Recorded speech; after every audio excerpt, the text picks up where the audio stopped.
Washington Place, Honolulu. The afternoon of the 17th of January, 1893.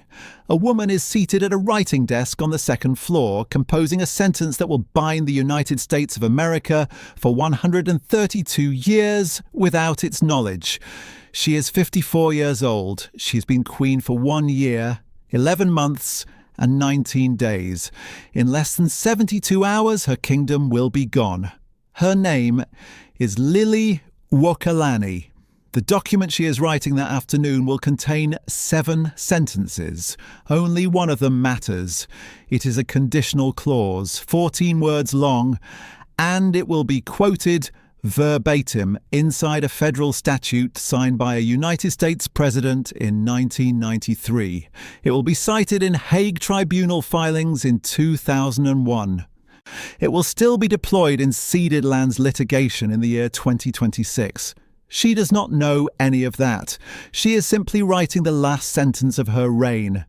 3 days earlier, on Saturday the 14th of January, the Queen had attempted to promulgate a new constitution. The one she was trying to replace, signed by her late brother King Kalakaua under armed threat in July of 1887, had stripped the Hawaiian monarchy to a figurehead. It had disenfranchised every Asian in the kingdom. It had imposed property requirements of $3,000 in unencumbered real estate or $600 in annual income to vote for the nobility, a threshold that cut roughly 2/3 of native Hawaiians from the franchise. Resident Americans and Europeans could vote simply by swearing loyalty, and without ever naturalizing. Liliʻuokalani's new draft would have reversed all of it. Her ministers refused to sign. Inside the kingdom, a group of men had been preparing for this moment for years. The Hawaiian League, founded in early 1887, counted roughly 400 members: business owners, missionary descendants, sugar planters. Its armed wing, the Honolulu Rifles, numbered around 200, with weapons shipped in from San Francisco. In the afternoon, the Queen tried to issue her new constitution. 13 of those men began forming what they called the Committee of Safety. 5 Americans, 1 Scot, 1 German, 6 Hawaiian-born subjects of largely foreign descent. The committee's organizer was a lawyer named Lorin A. Thurston. Its chairman was Henry Ernest Cooper. Its members included a man named Sanford B. and Dole. Their plan required one additional party. The United States Minister to the Kingdom of Hawaii was a former Maine newspaper editor and founding member of the Republican Party named John L. Stevens. On the 19th of November, 1892, Stevens had already written his intentions to Washington. On the 1st of February 1893, less than 2 weeks after the overthrow, he would write to Secretary of State John W. Foster a sentence that is now engraved in the documentary record of American expansion. The Hawaiian pear is now fully ripe, and this is the golden hour for the United States to pluck it. On Monday, the 16th of January, between 4 and 5 in the afternoon, at Stevens's formal written request, Captain Gilbert C. 1 Wiltse of the United States cruiser Boston ordered the landing of 162 Marines and armed sailors. They came ashore in full combat load: double cartridge belts, 2 field pieces, Gatling guns, stretchers. Lieutenant Lucien Young marched them into the city and encamped them at Arion Hall. Arion Hall sat with clear sightlines to both Iolani Palace and Iolani Hale, the government building across the street. Grover Cleveland, elected president 2 months earlier and not yet inaugurated, would describe that landing in a message to Congress 11 months later. He would call it an act of war. The Queen's cabinet spent Monday night begging Stevens not to recognise the Committee of Safety. Stevens said nothing. He was waiting. On Tuesday the 17th of January, shortly after 2:30 in the afternoon, then Henry Cooper climbed the steps of Iolani Hale. He was holding a single sheet of paper. There were no police in the building. There were no soldiers. There were only the clerks and a small crowd of men from the committee. Cooper read the proclamation aloud. The Hawaiian monarchy was declared abolished. A provisional government was declared in its place. Sanford B. Dole was declared its president. Martial law was declared. Habeas corpus was suspended. Stevens extended formal United States diplomatic recognition before the new government had secured the police station. The Queen was not deposed on the courthouse steps. She was deposed in a room across the street with a pen 3 hours later. The room she is writing in is the Blue Room of Washington Place. The house itself is Greek Revival. Coral block construction were completed in 1847 by an American sea captain named John Dominis. Captain Dominis had disappeared at sea before the house was finished. His widow completed it and rented rooms to United States diplomats to pay the mortgage. One of those diplomats, Anthony Ten Eyck, named the house Washington Place in a letter to the Kingdom of Hawaii on the 22nd of February, 1848, George Washington's birthday. King Kamehameha III formally approved the name. The house belonging to the widow of an American sea captain was, by royal decree, named for the first American president. 45 years later, her daughter-in-law is writing the last sentence of the Hawaiian kingdom inside it. Liliʻuokalani had married John Owen Dominis, the captain's son, on the 16th of September 1862, and he became royal governor of Oahu. He died on the 27th of August 1891, 7 months into her reign. The house was now hers. The desk, the room, the Greek Revival windows looking out toward Iolani Palace, all of it hers. And it had all been named after the government whose Marines were, at that moment, camped with Gatling guns 3 blocks away. She writes with a steel pen. The draft is composed in English. She signs it with her cabinet ministers. It is addressed to Sanford B. Dole. The protest contains its opening declaration first. She identifies herself as Queen by the grace of God and under the Constitution of the Hawaiian Kingdom. She solemnly protests against any and all acts done against herself and the constitutional government by the persons claiming to have established a provisional government. Then comes the sentence that will outlive her, outlive Dole, outlive the provisional government, outlive the Republic of Hawaii, outlive the territory and still be cited when Queen Liliʻuokalani has been dead for more than a century. I yield to the superior force of the United States of America, not to Dole, not to the Committee of Safety, not to the Provisional Government, to the United States specifically, by name, whose Minister Plenipotentiary, His Excellency John L. Stevens, has caused United States troops to be landed at Honolulu and declared that he would support the said provisional government. And then the conditional clause. The 14 words, I do, under this protest, and impelled by said force, yield my authority until such time as the government of the United States shall, upon the facts being presented to it, and undo the action of its representative and reinstate me in the authority which I claim as the constitutional sovereign of the Hawaiian Islands. She did not abdicate.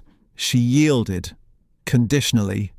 Pending review, she was surrendering to the United States and asking the United States to undo what the United States had done. The Queen of a kingdom of roughly 90,000 people had just filed, in effect, an appeal.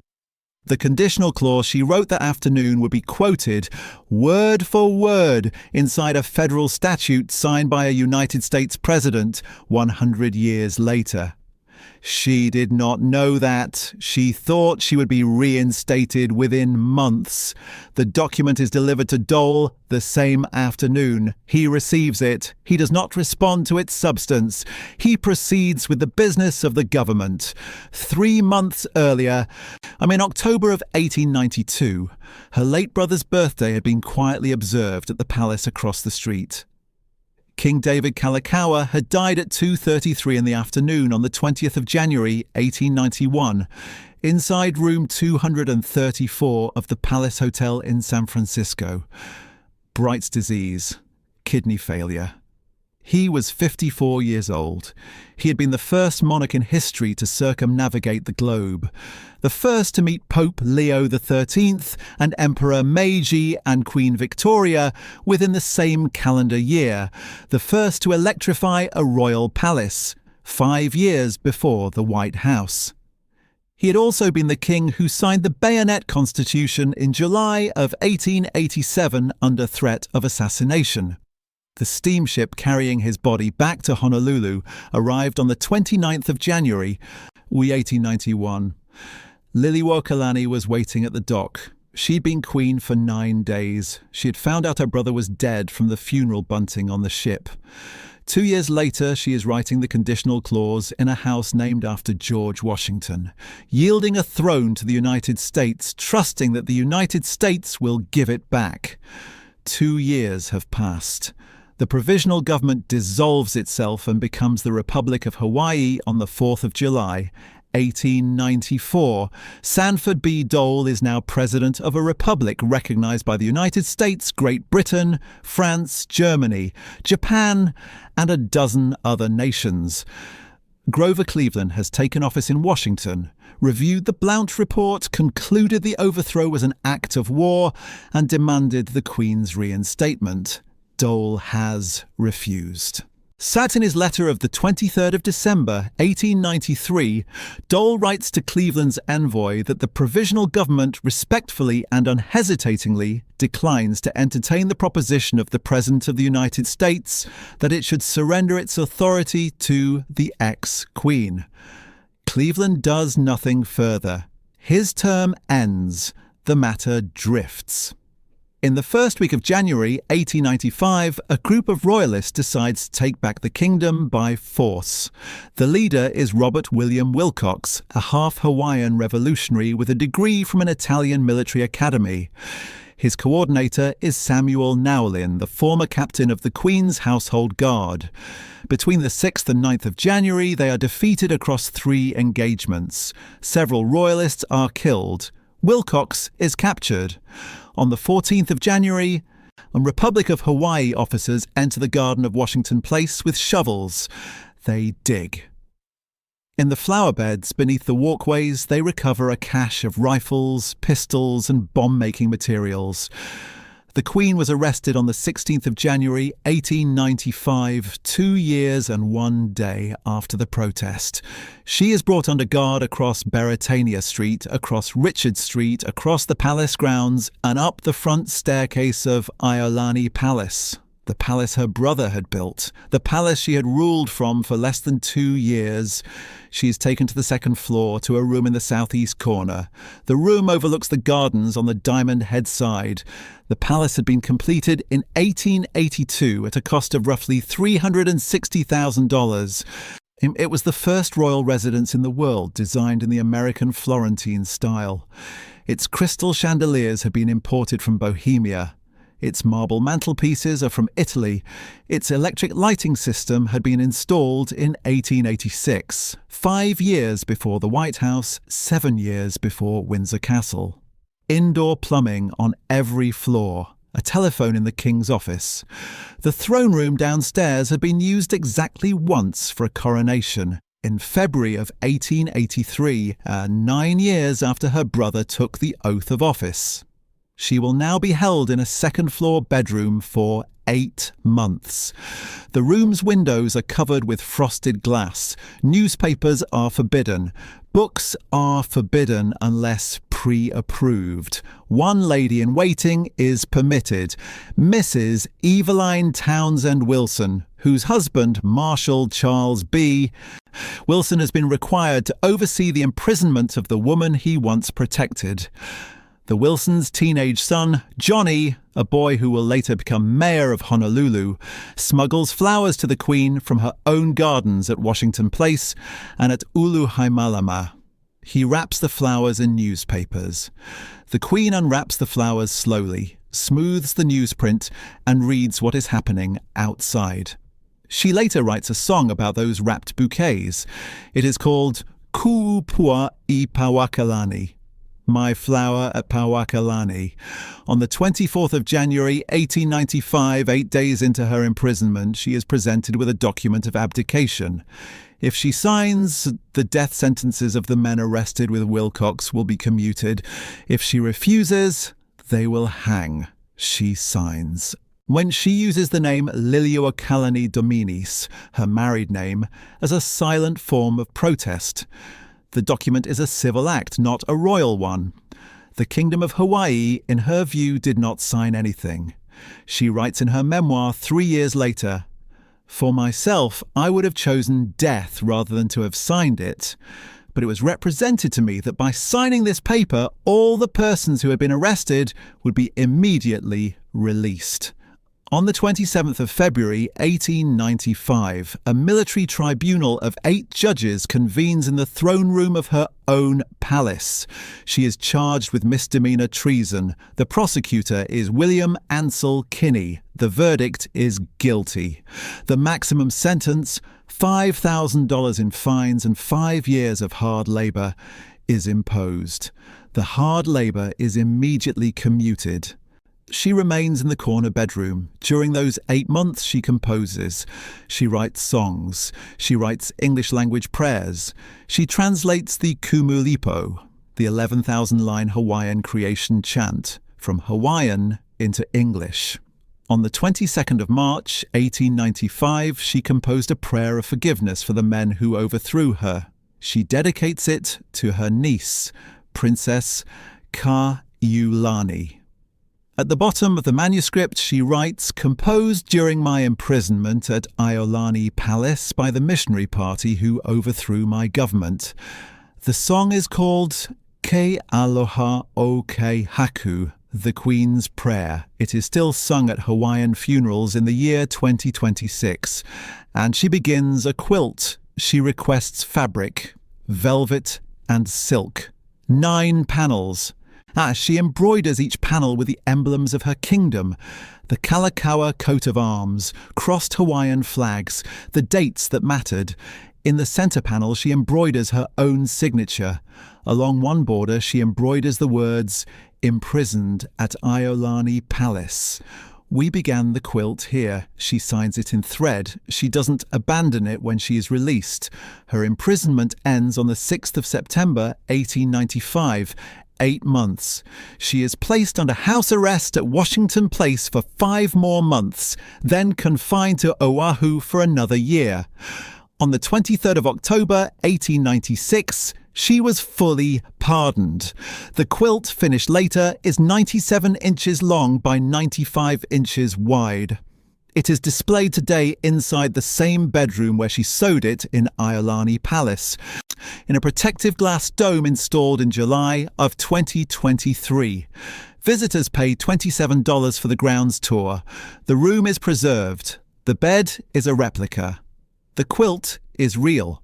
While the Queen is sewing her quilt in a corner bedroom, a different kind of document is being circulated in the villages outside Honolulu. Not a constitution, not a protest, a petition. In Washington, the Republic of Hawaii has been lobbying for annexation for 3 years. Under President Cleveland, the lobbying failed. Under his successor, William McKinley, inaugurated on the 4th of March 1897, it succeeded. On the 16th of June 1897, McKinley signed a treaty of annexation with the Republic. The treaty is sent to the Senate. It requires 2/3 of the Senate to pass. 60 votes. And the Hawaiian response is organised in 21 days. 2 organisations lead it. Hui Aloha Aina, the Hawaiian Patriotic League, and Hui Kalai Aina, the Hawaiian Political Association. Delegates fan out across every island. They carry blank ledgers. They knock on doors in Kohala, in Hana, in Waimea, in Lihue, in Hilo, in Honolulu. They read the petition aloud. It opposes annexation to the United States in any form. It requests that the Hawaiian Islands remain an independent kingdom.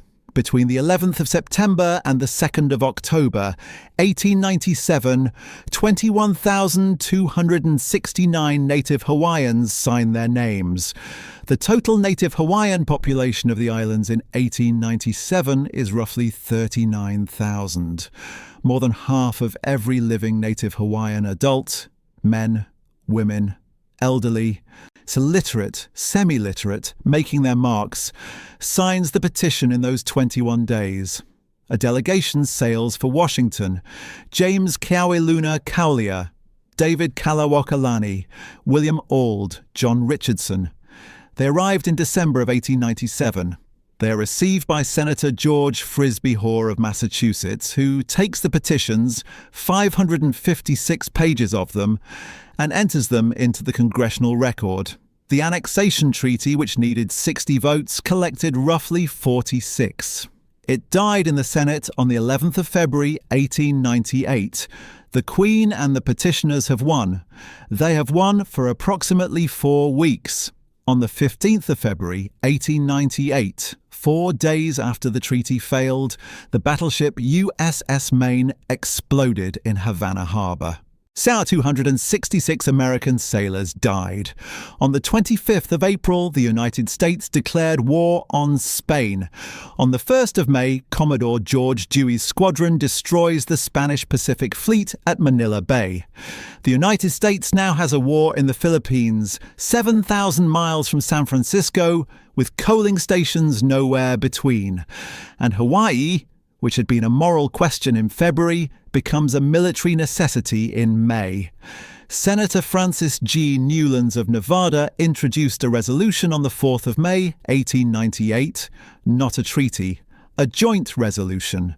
Joint resolutions require only simple majorities in both houses. The precedent is the annexation of Texas in 1845, a method dismissed by constitutional scholars at the time as legally questionable, but never challenged in court. And the resolution passed the House of Representatives 209-91 on the 15th of June. It passed the Senate 42-21 on the 6th of July.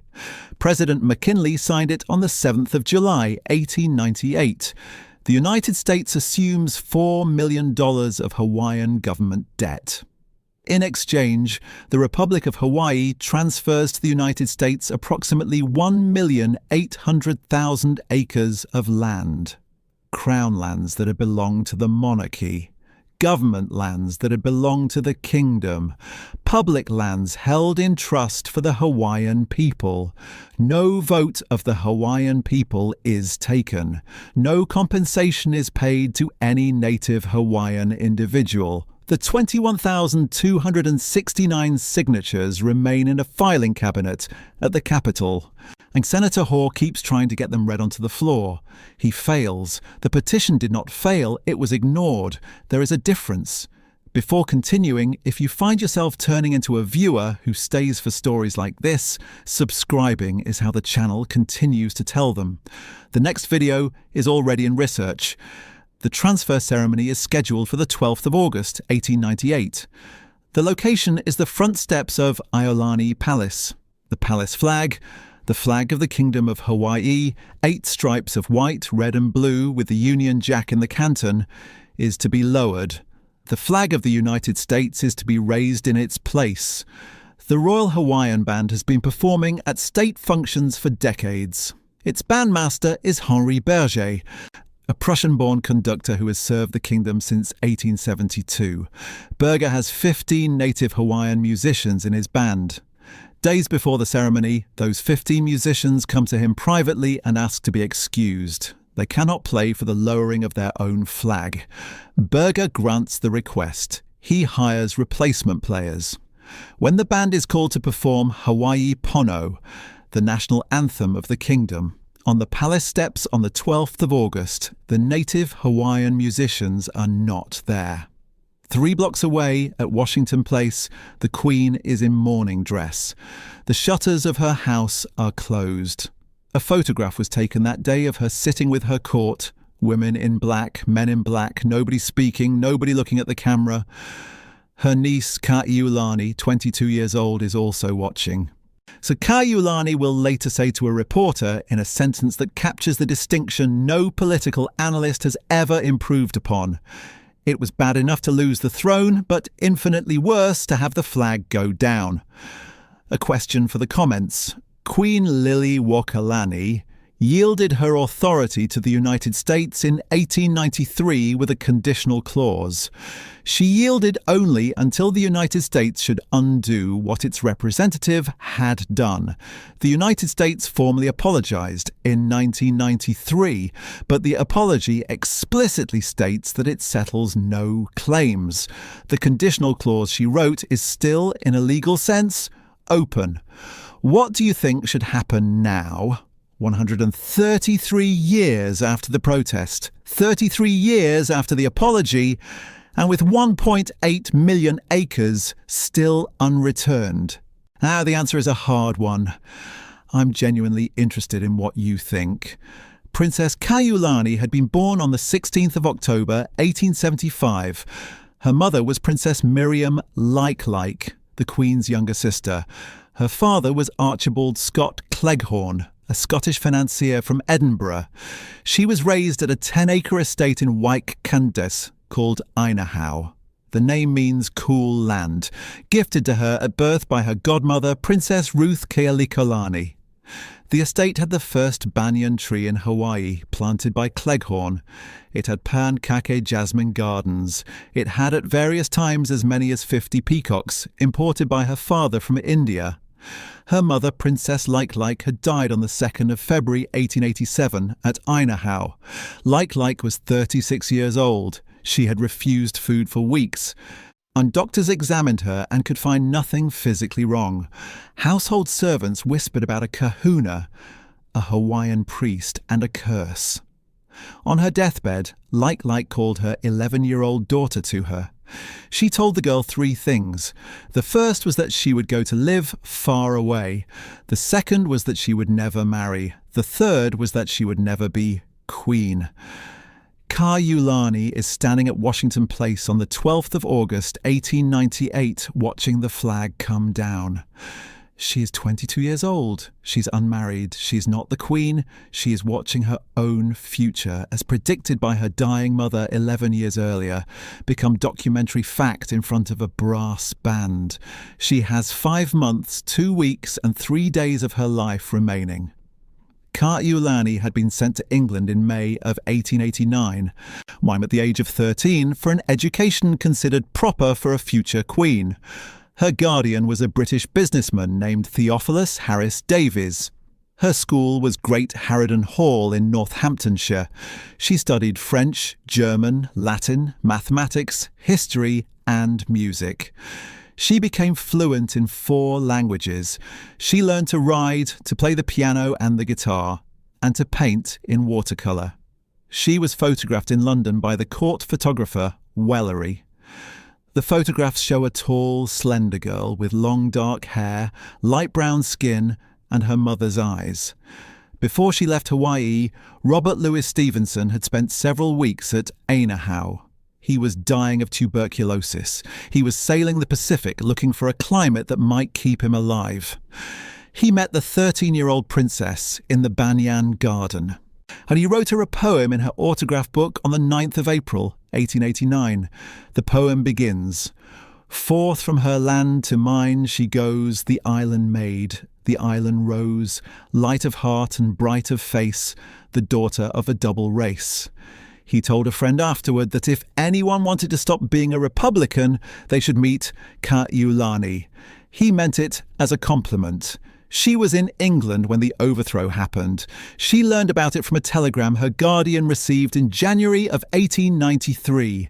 She was 17 years old. She had 3 weeks of formal education left before her finishing studies were to be completed.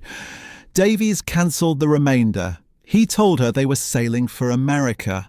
They would meet the incoming president, Grover Cleveland. They would plead her case. She arrived in New York on the 1st of March 1893 aboard the steamship Teutonic. The American press had prepared its audience for a barbarian child. Instead, a young woman in a dark European travelling dress walked down the gangway with her guardian's family, spoke flawless English with a light British accent, and read from a prepared statement to the assembled reporters. 70 years ago, she said, Christian America sent over Christian men and women to give religion and civilization to Hawaii. They gave us the gospel, they made us a nation, and we learned to love and trust America. Today, 3 of the sons of those missionaries are at your capital asking you to undo their father's work. Today I, a poor, weak girl, she continued, with not one of my people near me and all these Hawaiian statesmen against me, might have strength to stand up for the rights of my people. Even now I can hear their wail in my heart, and it gives me strength and courage. And I am strong, strong in the faith of God, strong in the knowledge that I am right, strong in the strength of 70 million people who in this free land will hear my cry and will refuse to let their flag cover dishonour to mine. The statement was carried in newspapers across the continent. The Los Angeles Times printed it in full. The Sacramento Bee printed it in full. She went to Washington. President Cleveland received her and First Lady Frances Cleveland at the White House. The meeting was private. What was said inside has never been recorded. Cleveland withdrew the Annexation Treaty from the Senate 9 days later. Kaiulani went back to England. She stayed there for 4 more years. She returned to Hawaii on the 9th of November, 1897, aged 22, to a kingdom that no longer legally existed. She stood on the palace steps on the 12th of August, 1898, and watched the flag come down. In December of 1898, she accepted an invitation to the wedding of her friend Eva Parker at Parker Ranch on the Big Island. She rode horseback between ranches in the days leading up to the wedding. The weather turned. The Kapu'upu'u rains of Waimea are notorious. A cold, slanted, driving rain named for the stone-pelting wind warriors who trained in it. She rode without a raincoat. She was soaked to the skin for hours. She developed a fever. She stayed in Waimea for several weeks trying to recover. She returned to Ainahau in January of 1899, weaker than before. To the local physician, Dr. Walters diagnosed inflammatory rheumatism complicated by an overactive thyroid. Modern medicine would recognise the combination as a thyroid storm on top of rheumatic heart disease. In 1899, there was no treatment. She died at approximately 2 o'clock in the morning on the 6th of March, 1899. Her father was at her bedside. Her last word has been reported variously by witnesses as koa, the Hawaiian word for brave, or as papa, or as mama. The witnesses did not agree at the time. They do not agree now. On the night she died, her father's peacocks at Ainahau began screaming. Neighbours in Waikik heard them for miles. The birds had been silent for years. They screamed, according to multiple witness accounts, for most of the night. Not a mundane explanation exists. The commotion in the household, the lights, the movement of people. The Hawaiian explanation, passed down in oral tradition for 127 years, is that the peacocks knew. Her funeral was held on the 12th of March, 1899. Under Hawaiian ali'i protocol, her body could only be moved after midnight. Torchbearers led the procession through Waikank. She was carried to Kawaiahau Church in downtown Honolulu. She lay in state for 3 days. The state funeral was officiated by Bishop Alfred Willis. The Pacific Commercial Advertiser estimated 20,000 mourners at the funeral. The Hawaiian Star estimated 25,000.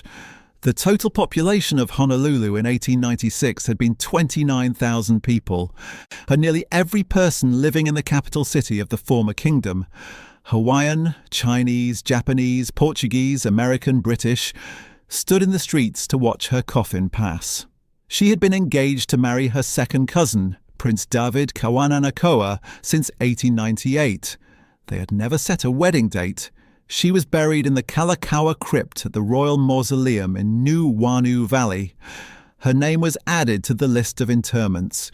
Princess Victoria Kaiulani, Liliʻuokalani Hilapalapa Cleghorn. Born 16th of October 1875, died 6th of March 1899, age 23. Last of the direct Kalakaua line. Her mother had told her she would live far away, never marry and never be queen. All three had come true within 96 months of the prophecy, and the queen outlived her niece by 18 years. After the annexation, she did what a deposed monarch of a small nation does when the great powers have decided her fate. She wrote. In 1898, working with the American journalist Julius Palmer, she completed her memoir. Lee and Shepard of Boston published it under the title Hawaii's Story by Hawaii's Queen. It is 372 pages. It contains in its appendix the complete text of her protest of the 17th of January 1893, reproduced word for word, the conditional clause included. The book sold modestly in its first printing. It has never been out of print since. The University of Hawaii Press reprints it every few years. It is required reading in Hawaiian studies programs across the United States.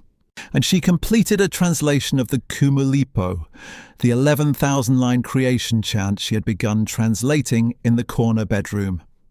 It was published in 1917, the year she died. She kept diaries in a mixture of Hawaiian and English for 35 years. Those diaries were locked in a trunk at Washington Place and not published in full until 2019. She sued the United States. In 1905, she filed a claim for $450,000 in compensation for the Crown lands. The lands personally assigned to the Hawaiian monarchy under the Great Mahele of 1848, which had been transferred to the United States without her consent or compensation. The case was Liliʻuokalani versus United States.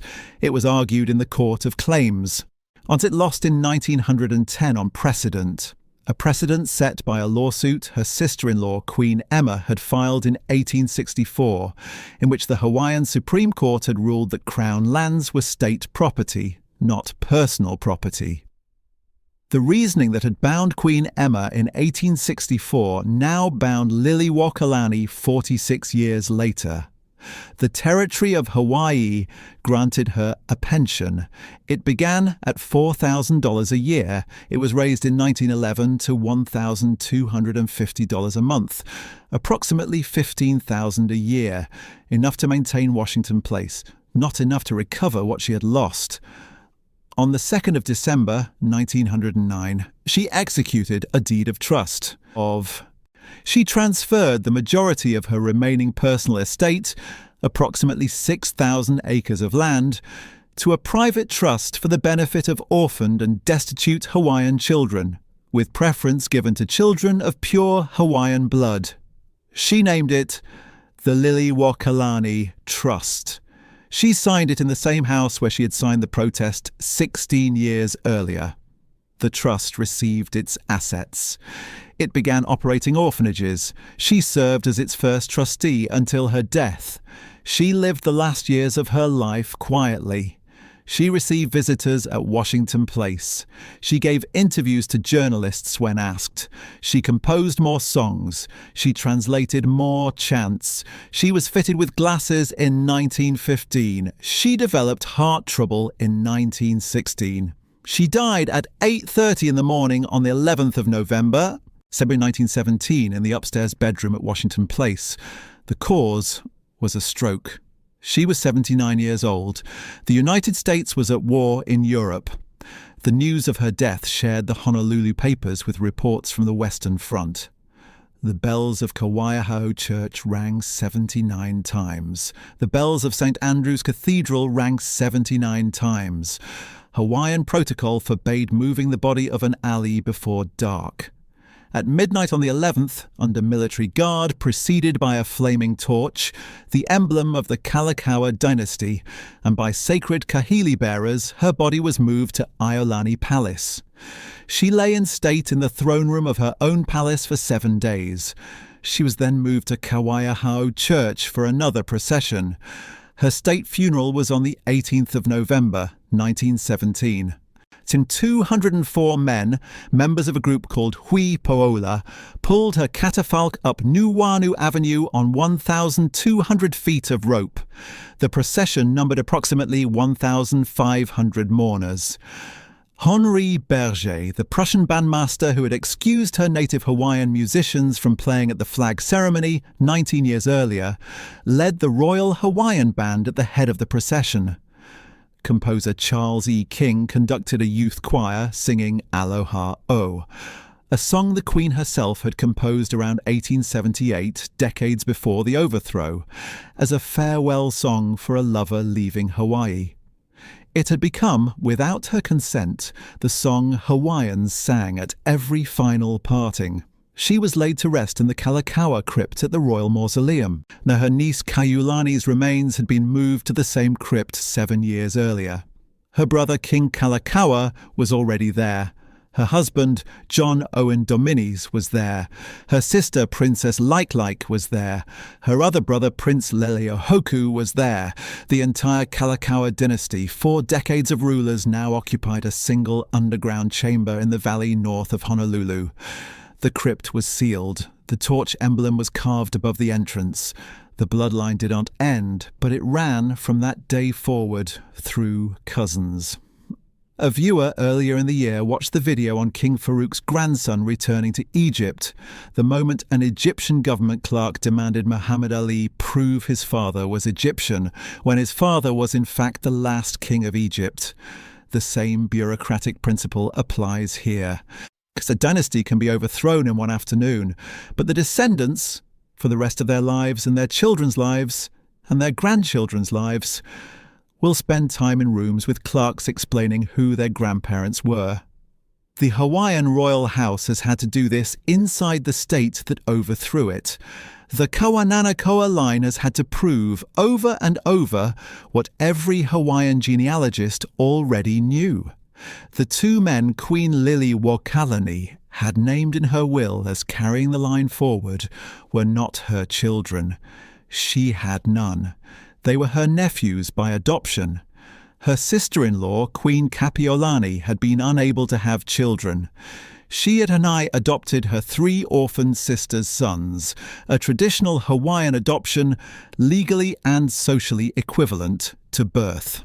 On the 10th of February 1883 by royal letters patent, and King Kalakaua had elevated those 3 boys to the rank of prince. Their names were David Laamea Kawananakoa, Edward Abnel Keliahonui, and Jonah Kuhio Kalaniana Ole. They were known collectively within the dynasty and in the Hawaiian language press as the Princes of Hawaii. Edward died of typhoid in 1887, age 18. Only David and Kuhio survived to adulthood.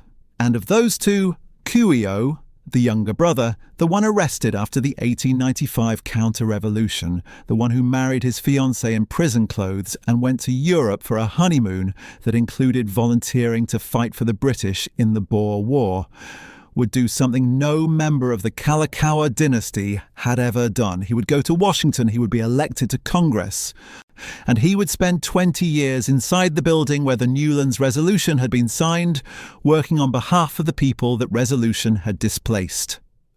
Prince Jonah Kuhio Kalaniana Ole was born on the 26th of March 1871 on the island of Kauai. His nickname, given to him by a teacher at St. Albans College, was Cupid. He was educated in Hawaii, in California at St. Matthew's Hall, and at the Royal Agricultural College at Cirencester in England. He returned to Hawaii in 1892, 21 years old, to a kingdom about to collapse. He was in the group that attempted the counter-revolution in January of 1895. He was arrested on the 8th of January, tried and sentenced to 1 year of hard labour and a $1,000 fine.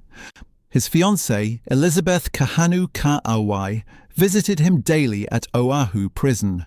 They married on the 8th of October 1896, shortly after his release. They honeymooned in Europe. While in South Africa in 1899, he volunteered for the British forces in the Second Boer War. He served as a scout. He received no medals and no mentions in official dispatches. He returned to Hawaii in 1902. And then, at the age of 31, with the kingdom gone and the Queen living quietly at Washington Place, Kuhio made the decision that defined the rest of his life and the next century of native Hawaiian politics. He joined the Republican Party. The Republican Party was the party of annexation, the party of Dole, the party of McKinley, the party that had dissolved his kingdom and imprisoned his aunt. Now, it was also in the territory of Hawaii in 1902, the only party with the institutional power in Washington to deliver anything to native Hawaiians. Kuhio's reasoning was documented in letters to his wife. He would work from inside. He was elected delegate to the United States Congress in November of 1902. He took his seat in the 58th Congress in March of 1903. He was the only royal-born person ever to serve in the United States Congress. He would be re-elected 9 times. He served 10 consecutive terms. He never missed a session. In 20 years in Washington, he delivered. He secured $27 million for the expansion of Pearl Harbor, money that transformed a lagoon into the largest naval base in the Pacific. He introduced the legislation creating Hawaii National Park in 1916, the park that contains the Kalākaua and Mauna Loa volcanoes. He funded the Makapu'u lighthouse on the eastern tip of Oahu. He funded the hospital at the Kalaupapa leprosy settlement on Molokai. He restored the Royal Order of Kamehameha I in 1903 as a native Hawaiian fraternal organization. It still exists. He introduced the first Hawaii statehood bill in 1919, 40 years before statehood was granted. And in his final years, dying, he introduced the bill that would outlast him by a century. The Hawaiian Homes Commission Act set aside approximately 200,000 acres of former Crown lands for exclusive lease to native Hawaiians of at least 50% Hawaiian blood. The leases were for 99 years, such for $1 per year. The purpose was explicitly stated in the legislation: the rehabilitation of the Hawaiian race. Kuhio had wanted no blood quantum requirement. He had wanted the lands available to any native Hawaiian, however small the fraction. Congress imposed the 50% rule over his objection. He accepted the compromise because he was running out of time. President Warren G. Harding signed the act on the 9th of July 1921. Prince Jonah Kuhio Kalaniana Ole died on the 7th of January 1922. He was 50 years old. The cause was heart failure. He had served his last term without disclosing how sick he was. He was buried at the Royal Mausoleum in Nuuanu Valley in the Kalakaua crypt, alongside his aunts and his brother and the uncle who had raised him. When the state of Hawaii declared his birthday a state holiday in 1949. Prince Kuhio Day is observed every 26th of March. It is one of only 2 state holidays in the United States that commemorates a royal figure. The other is Kamehameha Day. More than 10,000 native Hawaiian families live today on land Kuhio secured for them in his final year of life. The conditional clause the Queen had written in Washington Place in 1893, yielding her authority until the United States should undo the act and reinstate her, had gone unanswered for 100 years. Presidents had come and gone. Cleveland had apologized in private and moved on. McKinley had signed the annexation. Theodore Roosevelt had refused to reopen the question. Woodrow Wilson had died before his commissions were reported, and Franklin Roosevelt had considered it and declined. Harry Truman had not been asked. Dwight Eisenhower had signed the statehood proclamation in August of 1959. Kennedy, Johnson, Nixon, Ford, Carter, Reagan, Bush, none of them had touched it. On the 23rd of November 1993, President Bill Clinton signed Public Law 103-150. It is titled A Joint Resolution to Acknowledge the 100th Anniversary of the January 17th, 1893 Overthrow of the Kingdom of Hawaiʻi. Its sponsor was Senator Liliʻuokalani of Hawaiʻi. Its co-sponsor was Senator Daniel Inouye of Hawaii.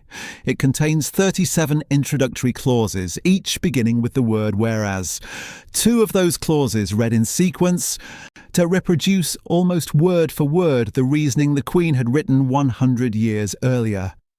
Whereas on January 14th, 1893, John L. Stevens, the United States minister assigned to the sovereign and independent Kingdom of Hawaii, conspired with a small group of non-Hawaiian residents of the Kingdom of Hawaii, including citizens of the United States, to overthrow the indigenous and lawful government of Hawaii. Whereas without the active support and intervention by the United States diplomatic and military representatives, the insurrection against the government of Queen Liliʻuokalani would have failed for lack of popular support and insufficient arms. The resolution goes further. It acknowledges that the indigenous Hawaiian people never directly relinquished their claims to their inherent sovereignty as a people or over their national lands to the United States, either through their monarchy or through a plebiscite or referendum. It apologizes on behalf of the people of the United States for the overthrow. And then, in Section 3, the resolution contains a sentence the Queen would have recognized immediately. Nothing in this joint resolution is intended to serve as a settlement of any claims against the United States. The apology is granted. The claim is preserved. The conditional clause of 1893 remains, in legal terms, open. The United States acknowledges what it did. It doesn't reinstate. On that same resolution, on every filing that cites it, and on every sovereignty case argued since, the Queen's 14 words still do the work. She yielded until such time as the government of the United States shall undo the action of its representative and reinstate her. That time has not come. Prince Kuhio had not lived to see the apology. He had died 71 years before it was signed. But his niece, the great-great-granddaughter of his older brother David Kawanakoa, would live long enough to see it, long enough to be called the last Princess of Hawaii in Honolulu newspapers, long enough to marry her partner of 20 years after Hawaii legalized same-sex marriage, and long enough to die in 2022 with $250 million, no throne, and a tomb waiting at Mauna Ala, the first new royal burial in 70 years. Abigail Kawanakoa was born on the 23rd of April, 1926. Her great-grandfather on her grandmother's side was Prince David Kawanakoa, the older of the 2 princes Kalakaua had named. Her great-grandfather on her other grandmother's side was James Campbell, an Irish immigrant who had arrived in Hawaii in 1850 as a carpenter and had died in 1900 as one of the wealthiest sugar planters in the kingdom, owning more than 60,000 acres across 4 islands. When she was 6 years old, she was Hanai adopted by her grandmother, Abigail Kawanakoa, the widow of Prince David. She grew up between 3 worlds. She lived in the Kawanakoa family house in Honolulu, the James Campbell estate in Kahala, and her grandmother's ranch on the Big Island. And she was educated at Punahou School, the same school Sanford Dole had attended, the same school Barack Obama would attend 4 decades later. She studied at the Notre Dame Convent in Belmont, California. She did not attend college. She bred horses. That was the first career. Quarter horses, specifically. By the 1980s, her operation in California, the Three Queens Ranch, was producing some of the most successful racing quarter horses in North America. 2 of her horses, a Classic Dash and Evening Snow, won $1 million futurities. By 2018, her horses had earned over $10 million in race purses. She was inducted into the American Quarter Horse Hall of Fame that year, the first woman ever named the sport's all-time leading female breeder. She never held political office. She never claimed a throne. And she funded things. She gave $15 million to Iolani Palace restoration over the course of 30 years. She funded Hawaiian language immersion schools. She bailed out the Royal Hawaiian Band when the city budget cut its funding.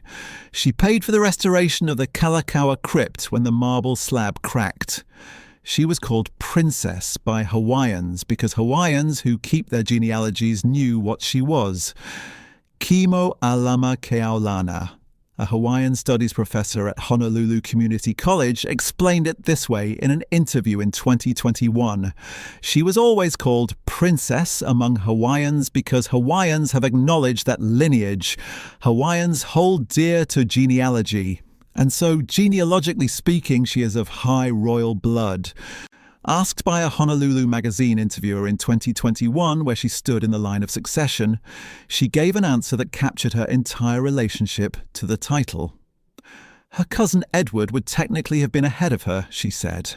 But, she added, and the interviewer quoted her exactly. Of course, I would be the power behind the throne. There's no question about that. She had been with her partner, Veronica Gale Worth, for approximately 20 years. They married on the 1st of October 2017 in a small ceremony in Honolulu. She was 91 years old. Justice Stephen Levinson of the Hawaii Supreme Court, the judge whose 1993 opinion in Bear v. Lewin had begun the legal movement toward marriage equality nationally, officiated. In June of 2017, shortly before the wedding, Monchi had what her attorneys described as a stroke. She insisted she had not had a stroke. She fired the attorneys. A dispute over her competence and over who would inherit the Campbell estate fortune began. It would last 5 years. Probate judge R. Mark Browning ruled in 2018 that she lacked capacity to amend her trust. In 2020, he ruled her impaired. He installed First Hawaiian Bank as trustee. She took the witness stand personally on the 25th of October 2019 to argue her own competence. She was 93 years old. She died at 6:45 in the evening on the 11th of December, 2022. She was 96 years old. Governor Josh Green ordered the state flags lowered to half-staff. Her funeral was a royal one. She was buried in 2023 in a newly constructed tomb at the Royal Mausoleum in Nuuanu Valley, the first new royal burial at Mauna Ala since 1953. The Kalakaua crypt was full. In early January of 2024, 131 years after the conditional clause was signed at Washington Place, Judge Browning approved the final distribution of her estate. $40 million went to Veronica Gale Kawanakoa. At least $100 million went to the Abigail Kawanakoa Foundation, established to fund native Hawaiian culture, language, and heritage programs.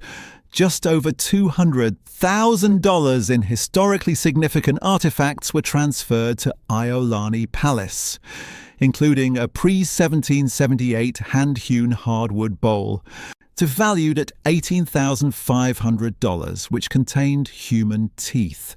Hawaiian royal refuse bowls were used to collect fingernail clippings, hair, and fallen teeth of the ali so that those fragments could not be used for sorcery against the ruler. The bowl and its contents went into the collection of the palace where her grandfather's cousin had once been imprisoned. Approximately 12 other claimants, household staff, long-time employees, a man described in court filings as her Hanai son, received individual settlements. Foundation attorney Roseanne Gu told a reporter when the distribution was finalised, "Awesome. The ancestors were watching over the situation." Iolani Palace Director Paula Akana announced in 2024 that the artifacts would be installed in a new permanent exhibition in the palace basement, the Kawanakoa Legacy Gallery. It opened to the public in 2025. In June of 2025, a second wave of her possessions, nearly 400 items from the California ranch including saddles, bridles, silver-mounted tack and personal effects, was shipped to Hawaii and auctioned online. Proceeds went to the foundation. In August of 2026, the foundation will send its first cohort of Prince Jonah Kuhio Kalaniana Ole Fellows to Washington, D.C. The fellowship is a 12-month placement inside congressional offices. Fellows receive a $35,000 stipend and up to $600 a month in student loan assistance. And the program was created, according to foundation documents, to place native Hawaiian professionals inside the United States Capitol, the same Capitol where Kuhio had served 10 terms, where the Newlands Resolution had been signed, where the Apology Resolution had been drafted, and where Section 3 of that resolution had specified that nothing in the apology settled any claim. The House of Kawananakoa continues. David Claren La'amea Kaumuali Kawananakoa, Abigail's second cousin, the nephew of Prince Edward Kawananakoa, who had headed the house until 1997, died in Manoa on the 1st of May 2025. He was 73. Governor Green ordered flags to half-staff for a second time in 3 years. A royal funeral procession carried his casket to Iolani Palace on the 16th of May, 2025, where he lay in state inside the throne room, the same throne room where his great-great-aunt had been tried by military tribunal 130 years earlier. He was then buried at Oahu Cemetery. His younger brother Quentin Kuhio Kawananakoa now heads the house. In September of 2025, Quentin and his son Riley accepted an invitation from the Maori Queen Ngawaihono i Te Po to attend the Korone-hana celebrations at Turangawaiwai Marae in New Zealand. It was the first international royal appearance of the House of Kawananakoa in more than 6 decades. A Maori queen welcomed a Hawaiian prince as an equal inside a sovereign indigenous space 132 years after the Marines had landed in Honolulu. Hailama Farden, the official representative of the house, spoke at Prince David's funeral. "And this is the House of Kawananakoa," he said, who lost its senior member. "It should be part of our mo'olelo, the stories that our children are taught. The conditional clause is still open." The woman who wrote it died in 1917.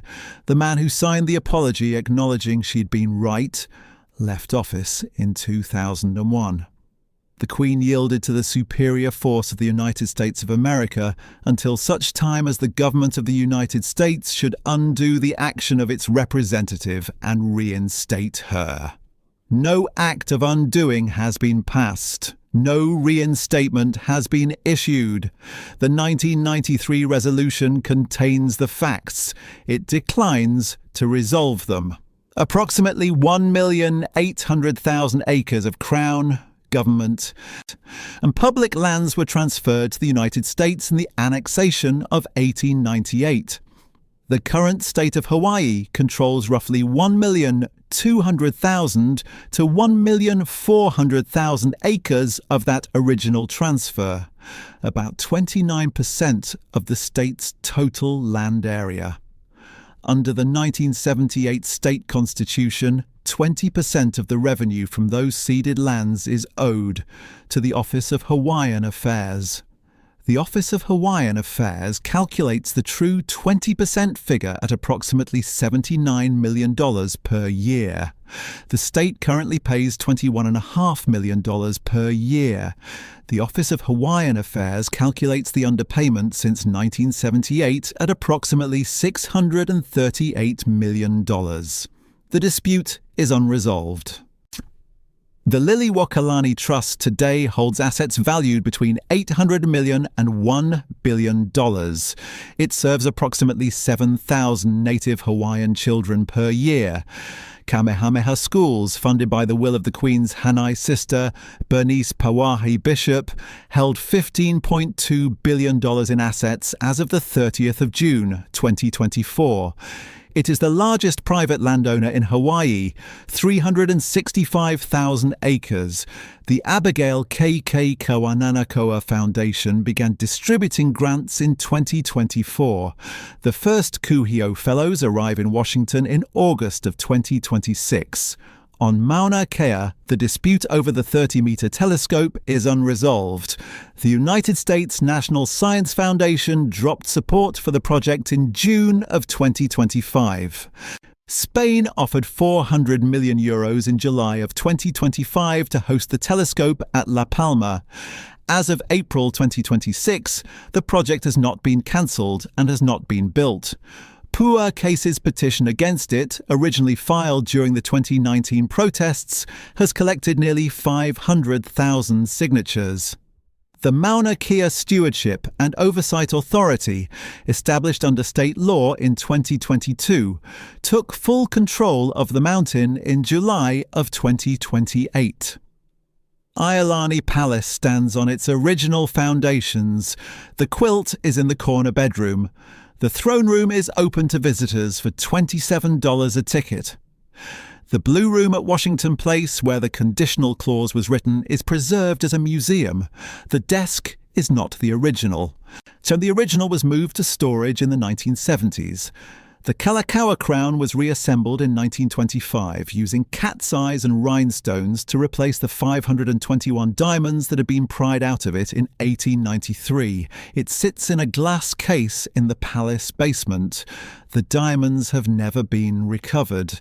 The question the Queen asked in January of 1893 whether the United States would undo the act of its representative and reinstate the constitutional sovereign of the Hawaiian Islands has been answered, in one sense, in every decade since.